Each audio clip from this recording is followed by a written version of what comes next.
Эфирде өлкөдөгү тартип бузган жарандарды жана алардын иш аракеттерин чагылдырган ТВ Кайгул программасы. Студияда Жадыра Түлүкеева, саламатсыздарбы.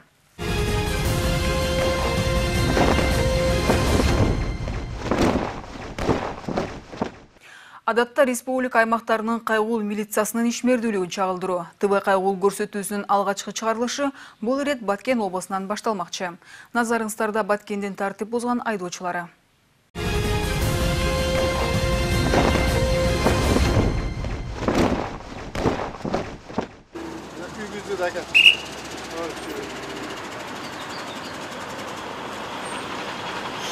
Баткен шаарында кайгул милициясы менен бирге башталган иш-чара учурунда алгачкы болуп бул КАМАЗ токтотулду. Инспектордун байкашында бул унаа жүктөп бараткан топурактын үстү чатыр менен жабылган эмес. Ал гана эмес, унаасынын кузовунда мамлекеттик номуру көрсөтүлгөн эмес.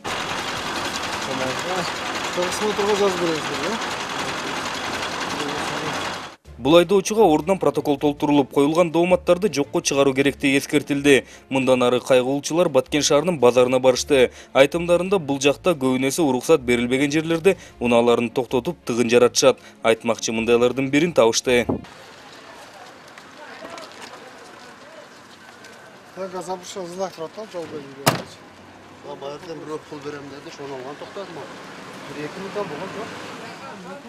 Hazır kelgenlerde жоқ биден берді.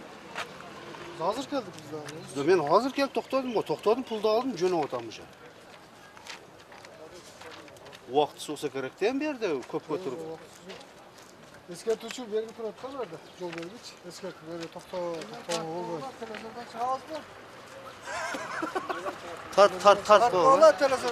Китерденби? Айдоочу тартип сакчыга бардык документтерин тапшырып бергени менен протокол толтурууга каршы чыкты. Ал гана эмес, билегинин күчүн да көрсөтүп алуу аракетин көрдү. Жазып жүгөрбө, Жазып жүгөрбө? Жазабыз да. Он неге жазып атасыңар, Токтосоң? Мына знак көрдасың, бери колго мүмкүн. Жок, токтосоң. Мен адамча эле түшүндүрүп атам го силерге. Мен адамча эле айттым. Мен же башка жактан келип атам. Жазбай эле кой деп атам мен. Мен кеч алдым праваны. 5000 төлөп алдым мен. Бияка берсең праваны. Мен ал начальниктин звонить этем, кайсы убакта калганда. Начальник гел өзүнөн алып келди мен кеч. Жөн берсең, иште айнытпай. Жөн берсең.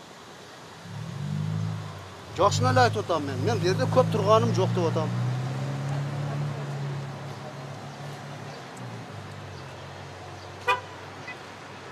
Keç kurunu aldım ben buna. Provanı.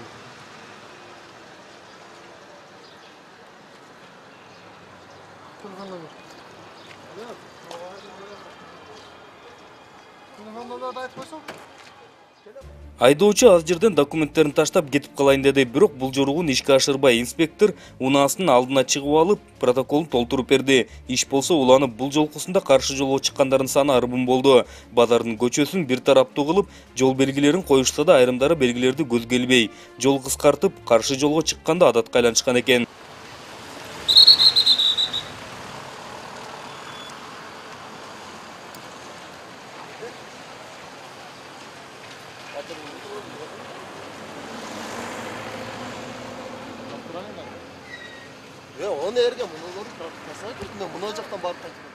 Бул такси кызматкерине протокол толтургуча каршы жолдон дагы унаалар келе башташты. Же жол белгисине мааны беришкен эмеспи, бири-бирин ээрчип жүрө беришти.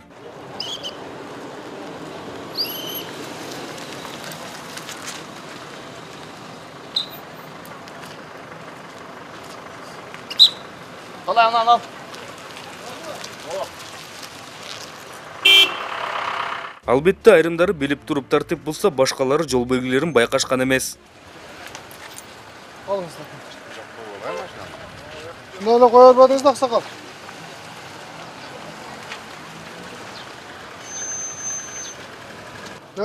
Siz чего не кылып не нарушение кылдым? Siz kalktan geldiniz. Мен мына средний көчө бар го, мына стадиондон чыгып көчөдөн кирдим да бияка чыктым. Ошол жерде оңго бурулганга запрещенный знак бар. Оңго поворот. Бияка. Нар жака солго бурулуп, нар жака чыгыш. Бияка запрещенный, нар жака кетесиз. Односторонний мына жер. Техпаспорт берди. Техпаспорт, жүрөсүз. Протокол түзүп берейин.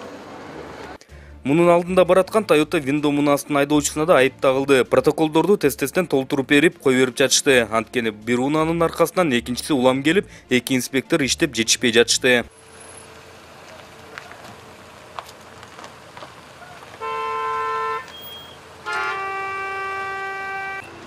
Саламатсыздар, патрулдук милициядан капитан Караев. Документтериңизди берип берсең.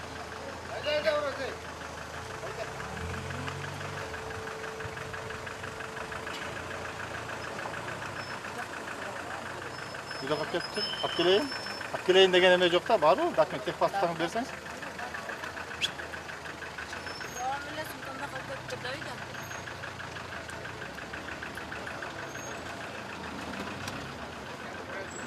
Айдоочулук күбөлүңүз барбы өзү? Азыр биз сизди штраф стоянкага алып салалы. Алып келип туруп, алып кетебиз. Азыр балдар ошосун алып кетебиз. Бул айдоочу кыздын бир тараптуу жолдон каршы айдагандыгы аз келгенсип айдоочулук күбөлүгү да жок экен. Андыктан тартипке ылайык унаасы жергиликтүү айыпына токтотуучу жайына жеткирилмей болду.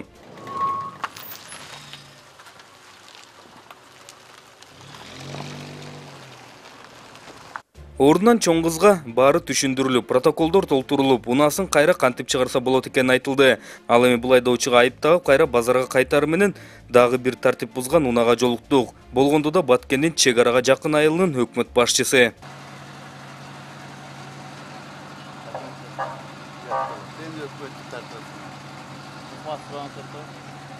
Bu ayakta kalıp duracağız men o statiri jok ele bolam. Ol bolayın statiri alayın dep şey karasalar koy. Dokumentler kalksaydı da ekan. Kalksaydı da. Sayda var. Gelen Usta isteyip, işte veyt de spelası. canıya sekin akırın ödünledim. Informu isteyip durana. Noktuğumuzu alsanız. Bak. Yem ötüyorum. Kovasın deyim. Strateji böyle. Statir jok da şonun için ana etken statiri alayın dep geldim. Noktalık durun ama. Öte ayağın kayakayday.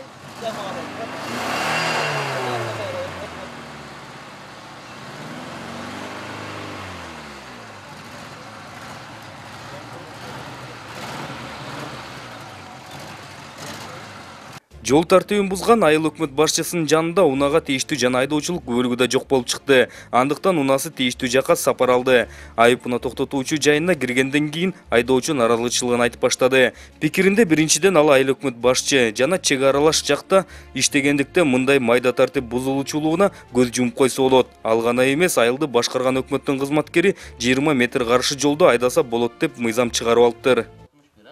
Bu remont karatma maşına olsa ya kızdık ekansınlar değil. Rayonu Aksay'dan burası. Aksay ayıl hükümeti. Aksay.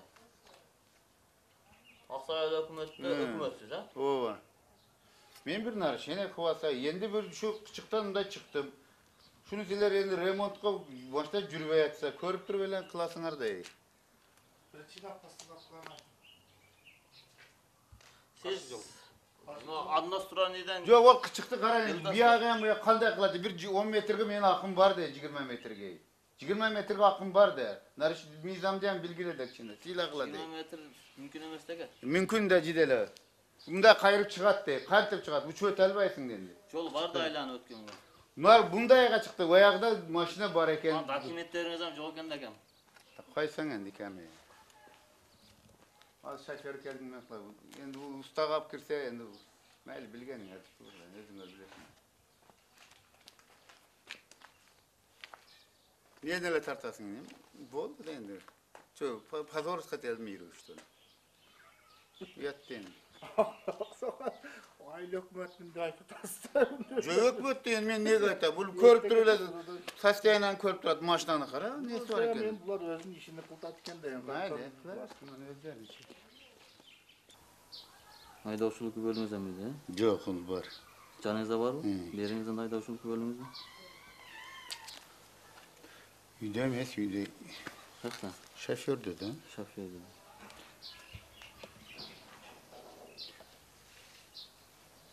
Yüde duracağız. Provamızı verir misiniz?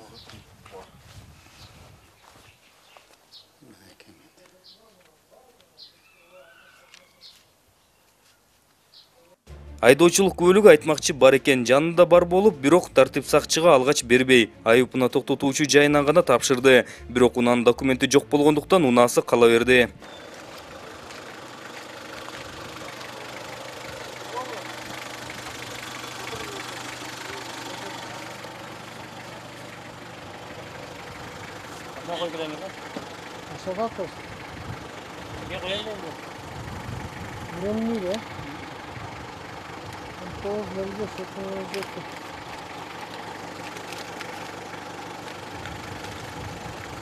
Ne var başında? Ne var? Карточка бар да?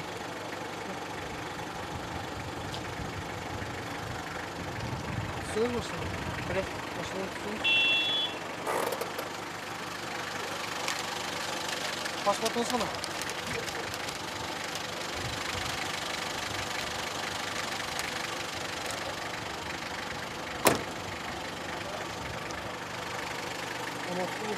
Sayın. Ne zaten знак var da var. Koçun başlar. Bana nereden düştünüz lan?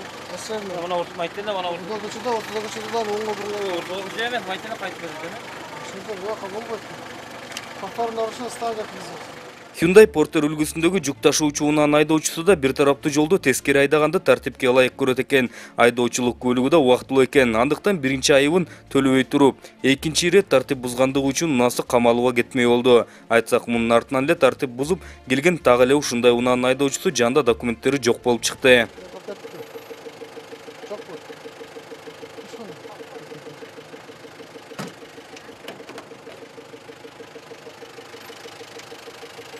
Soğuk başladı. Çok mu?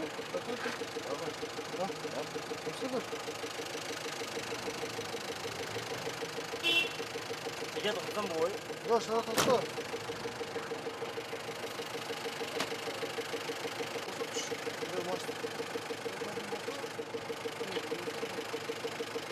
Мынтип экөө тең ээрчишип алып, айыпына токтотуучу жайына кетишти. Ичкери кирген соң протокол толтурулуп жатканда бул эки айдоочунун бири кызык нерселерди айтып жатты. Анын угушуна караганда, базардагы бир тараптуу жол дем алыш күндөрү гана бир тараптуу.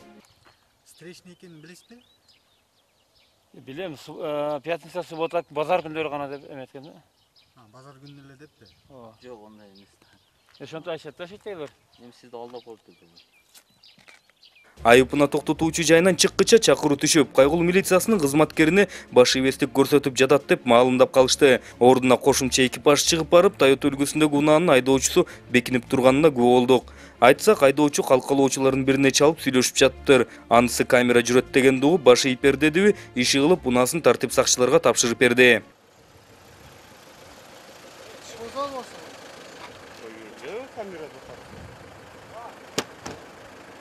Yok, kameramı tartıltatı değil. Onur çok kurmene kettiğinde geçen o var ya bozduğun yok bunda. Remontta. Arkada var aldı da yok da. Bilmeyim he. Portürmenen tosu alıp Ali kılıç tatlı.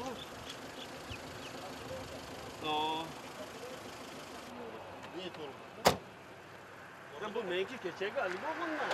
Yok. Gayın urup gitti mi? Ne toğuz? Keçmeyen koşulganda şu an. Ошол болсо ошону не справка албайсың ана отурмаңдар. Qanday spravka? Qanday spravka qılandı? Алдында бампери да, мамлекеттик номуру да жок унааны айыпына токтотуучу жайына тез эле жеткирип коюшту.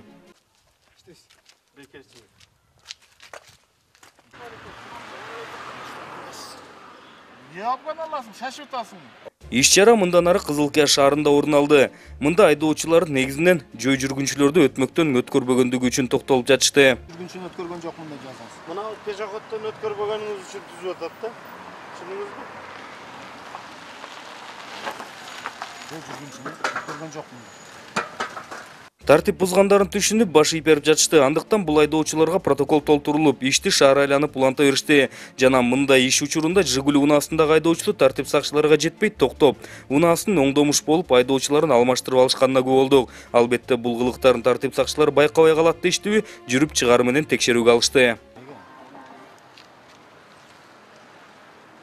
Айдоочулук күбөлүгүңүз барбы? Ha. Кана көрсөтүңүзчү мага. Meniki uyda turadi, hozir janda yo'q.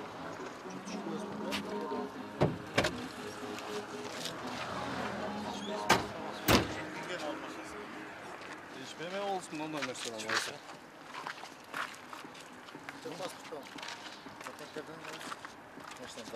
Жол экен машина, станка кайда?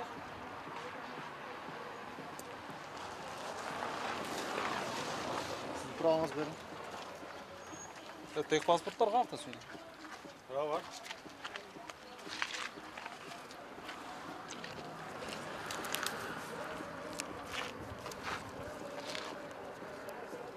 Машина станка.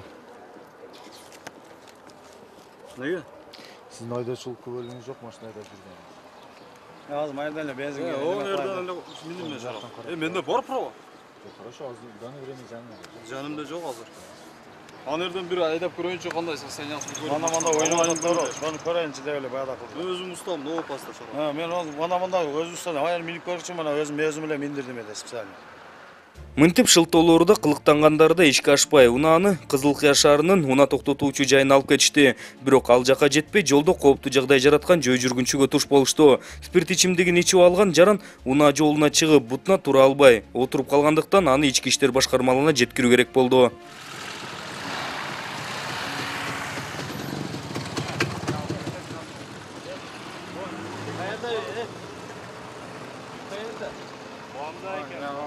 Ondan bunu. Yanına atmayacağım bulasın. Yolda mas bolup жатасың. Biraz çekip götür alırsam. Kuru odasın, jat odasın. Molda oturarız.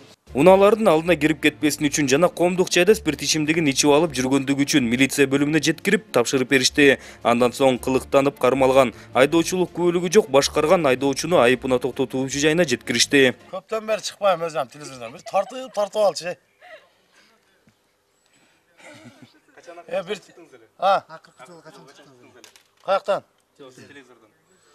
Yo, men buna küreş gana çıkıp koyasam atak, toba kıldım ha. Ana bir telefonda gana çıkıp koyasam. Onun için sana toylarda çıkıp koyasın da şu. Canımız tek dişteydi de o bana. Burası da maşinaya kadar körberçi de öyle. Madem şu an prası 600 lira turu. Şu 30 lira çizgemez.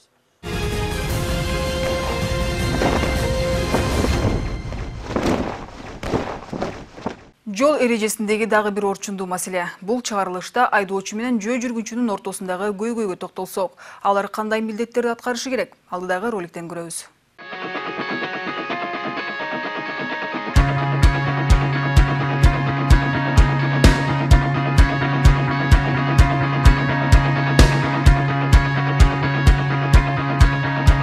Бишкек шаары боюнча дагы бизде бир эң чоң көйгөйлүү маселе бул айдоочу менен жөө жүрүүчү адам ортосунда болгон бир чоң көйгөй болуп атат да. Анткени жөө жүрүүчү адам жол белгиси турган жакта жана жол чийини турган жактан бул менин жолум деген ойдо эле көбүнчө чуркап чыгып атат.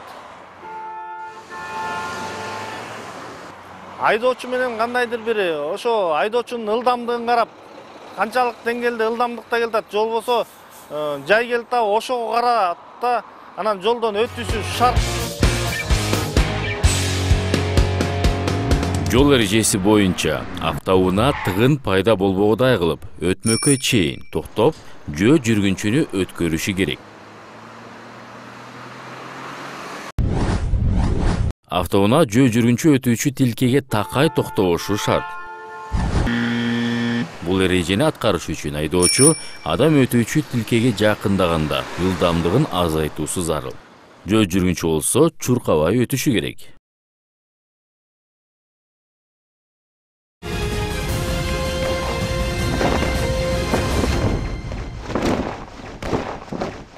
Айта кетсем, ушул сыяктуу окуяларга күбө болсоңуз, экрандагы телефонго чалып же WhatsApp аркылуу байланышка чыксаңыз болот. Ал эми биз сиздер менен кайрадан эфир аркылуу көрүшкөнчө саламатта болуңуздар.